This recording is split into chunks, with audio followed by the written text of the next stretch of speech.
Namaste. Healthy life by doctor Thombre या YouTube चॅनलवर आपल्या सर्वांचे स्वागत. आतापर्यंत आपण इन्सुलिन रेजिस्टन्स पाहत आलो. इन्सुलिन रेजिस्टन्सची कारणं पाहत आलो आहोत. आज आपण इन्सुलिन रेजिस्टन्स निर्माण करणारं आणखी एक कारण म्हणजे आपल्या शारीरिक हालचाली नसणं, व्यायामाचा अभाव असणं हे आहे.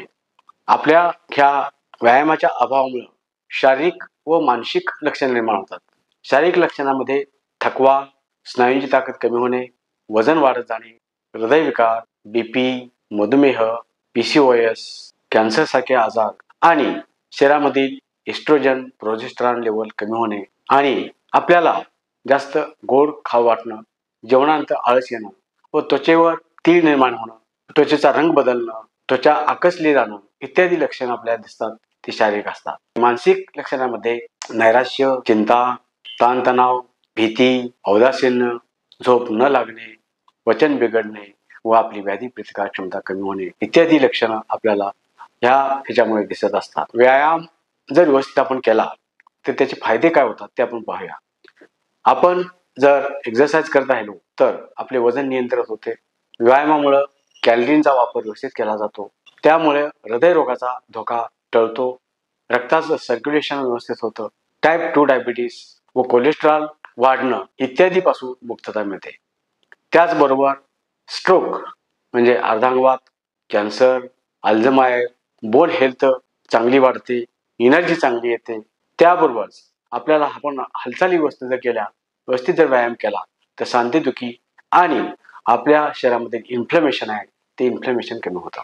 आपल्या शरीरामध्ये इन्सुलिन आहे आपण पाहिलं. इन्सुलिनला जर रेजिस्टन्स आला आपल्या लिव्हरमध्ये फॅटी लिव्हर तयार होते. हेच फॅट आपल्या पेशीमध्ये आपल्याला सर्वाधिक फॅट वाढते आणि सर्वाधिक फॅट जर कमी झाले, पेशींच्या भोवतीचं जर फॅट कमी झालं तर इन्सुलिन रेजिस्टन्स कमी होतो. पेशी आपला फ्री झाल्यामुळे इन्सुलिन सेन्सिटिव्हिटी वाढते. इन्सुलिनचं काम चांगलं होतं आणि इन्सुलिनचं काम जर चांगलं झालं तर आपल्या सेलची पण चांगली प्रगती होते. सेलमध्ये आपल्या पेशीमध्ये जे मायटोकॉन्ड्रिया आहे ते मायटोकॉन्ड्रिया पण सुधारतात आणि मायटोकॉन्ड्रिया सुधारल्यामुळं आपलं मेटाबॉलिझम चांगलं होतं, लिम्फॅटिक ड्रेनेज पण चांगला होतो.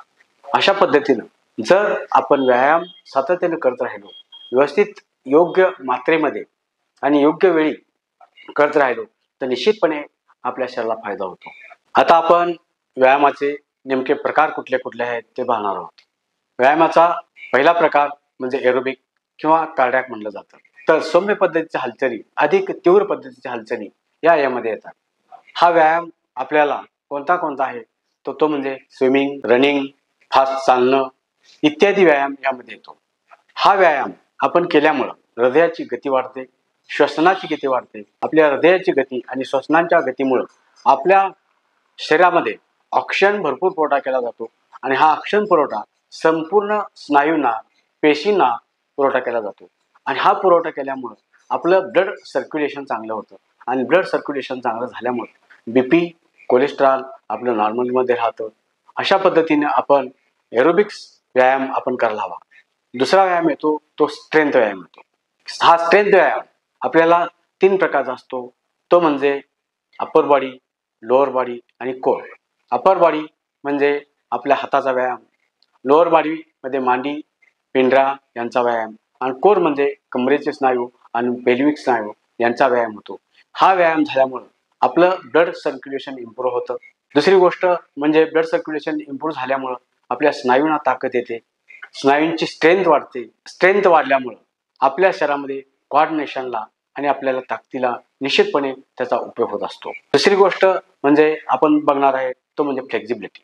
फ्लेक्झिबिलिटीमुळे आपल्या स्नायूंवरचा ताण कमी होतो, सांध्यांची हालचाल होते, सांध्यांची मध्ये लवचिकपणा येतो आणि आपण हा व्यायाम आहे तो महत्त्वाची गोष्ट म्हणजे लिम्फॅटिक ड्रेनेज व्यवस्थित करतो. कारण आपलं ब्लड सर्क्युलेशन आहे त्याबरोबर आपलं लिम्फ पण सर्क्युलेशन आहे. हे लिम्फ सर्क्युलेशन होणं गरजेचं आहे. जर लिम्फ साठवून राहिलं तर इन्सुलिनचा रेजिस्टन्स वाढतो. ब्लडचं सर्क्युलेशन बरोबर झालं नाही तर इन्सुलिन रेजिस्टन्स वाढतो. म्हणून आपल्याला फ्लेक्झिबिलिटी व्यायाम आपल्याला करायला हवा. हा फ्लेक्झिबिलिटी व्यायाम मुख्यत्वे करून सूर्यनमस्कार, योगासने हे यामध्ये येतात.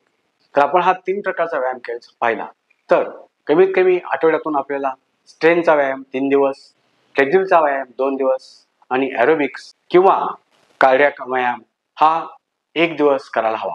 हा व्यायाम करत असताना आपल्याला आणखी एक व्यायाम आहे, तो म्हणजे आपल्या शरीराचा बॅलन्स. जसजसं शरीर आपलं वय वाढत जातं तसतसं आपल्याला आपल्या शरीराचा बॅलन्स ठेवणं पण महत्त्वाचे असते. त्यासाठी आपल्याला महत्त्वाची गोष्ट म्हणजे शरीराचा तोल सांभाळावा लागतो व तोल सांभाळण्यासाठी आपण व्यायाम करायला हवा. तर तो व्यायाम योगा आणि चालणे अशा पद्धतीचा आपण व्यायाम करायला हवा. जर बॅलन्सचा व्यायाम, दुसरी गोष्ट म्हणजे आपण चालत असताना नेहमी 2 पायांना आपण मागे आणि पुढे चालतो, त्याऐवजी एक एक पाय बरोबर एका रेषेमध्ये टाकत पुढे चालणं, एक एक पाय पाठीमागे एका रेषेत टाकून चालणं, अशा पद्धतीचा व्यायाम जर केला तर निश्चितपणे बॅलन्स आपण होऊ शकतो. किंवा आपण एका पायावर उभा राहणं, एका पायावर लंगडी घालणं, हा सुद्धा व्यायाम आपण करू शकतो. त्यानंतर आणखी एक प्रकार येतो, तो म्हणजे न्यूरो एक्सरसाइज. न्यूरो एक्सरसाइज म्हणजे आपल्या ब्रेनला सुद्धा एक्सरसाइज लागतो. जर विशिष्ट वयानंतर आपण जर ब्रेनचा एक्सरसाइज नाही केला तर ब्रेन आपला कार्यक्षमता कमी होते, आपल्याला विस्मरण होतं. त्यामुळं असा जो व्यायाम आहे त्याला न्यूरोबिक्स सुद्धा म्हणतात.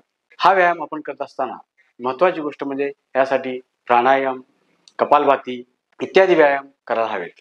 न्यूरोबिक्स आपण जर हा व्यायाम केला तर या व्यायामामुळे आपल्या मेंदूमध्ये न्यूरॉन्स आहेत, ते न्यूरॉन्स कार्यरत राहतात, नवीन पण न्यूरॉन्स तयार होतात आणि त्यांची कार्यक्षमता निश्चितपणे चांगली राहते.